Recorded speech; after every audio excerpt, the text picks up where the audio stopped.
Hello students, your instructor here, John Mandula with another screencast, this one in After Effects, and talking about some text effects kind of things. So you can have your text here and you can open this up and do some kind of, I don't want to say simple, but some kind of introductory things like change the position, the size, the rotation, the opacity, things like that. You can also change, just some other things like just the color that it is and things like that. But anyway, there's also these all effects that After Effects comes with. Okay, these presets they call them. So what you can do if you go to Bridge, I'm on a Mac right now. So if I'm in Bridge and I go to my hard drive, and then I go to Applications, and then I go to Adobe After Effects folder. Like in here I have a folder called Presets, and if I open that up, a whole bunch of different things. I'm going to go all the way to Text. You can see all these are just different presets. So for example, if I went to Organic, I could click on Boomerang and I could see this is what it will do. Okay, and I may or may not like that, but it gives me a preview so I can see what it is before I even apply it. I'm going to go back and go to Tracking, and I'm going to try just this one right here. All it does is increase the tracking like that. Okay, now I can see that it's called Increase Tracking. So what I can do is go back to After Effects, and now I can, in my effects and presets, just type in Increase Tracking. I don't have to finish it all, and it takes me right to it, so I can just take this effect and drag it either here on the layer, which I think is the best way to do it, or you can drag it right on the asset in the composition viewer right here. And I can turn my caps lock off. That's what that red means. Anyway, and I can see what I get is this, under text, I get this Animator 1. And I can see my timeline that it's put 2 keyframes in it. That's what these gray dots signify. So if I open up Animator, those gray dots go away and they reveal 2 keyframes I can actually work with. I can see already as I start scrubbing through this that it starts with 0 tracking and increases the tracking. Just like it said, increase it to a value of 40. Alright? Now what's really nice is that I don't have to stop there. I can apply more things, I can change things, do whatever I want. So let's say I have this and I like it like that, but I really want it bigger. Okay?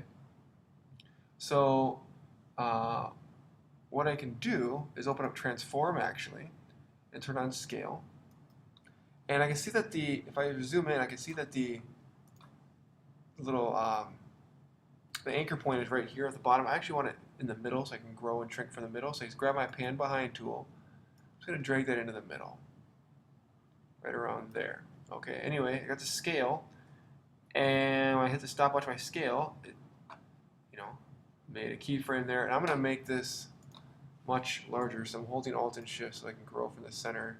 Say something like this. So it's really big. And now, when I get to this point, you can see if I add all that tracking, it would go off the screen. I don't want that. What I want is for this to get much smaller. So I'm going to then make it really small like this. Really small little letters like that. Actually, it's going even smaller. But problem is, even with a tracking increase, it's really small. What I want, the space in between the letters isn't physically that large. I want it to be smaller in font size. So let's scale it down, but I want the tracking to increase, so there's a huge gap between the letters when it gets to this point. So what I can do is just simply right-click on this keyframe, which is adjusting the tracking, hit Edit Value, and set that to maybe something like, I don't know, 200, hit OK. Alright, so now it's big, and then it gets smaller. Now one of the problems I have that I can see is that when I play this back, it does what it's supposed to do, but because it's still pretty big early on when the tracking is increasing, I want that to not happen until later. I want to be able to control some things. So what I'm going to do is I'm going to get right around here, let's say.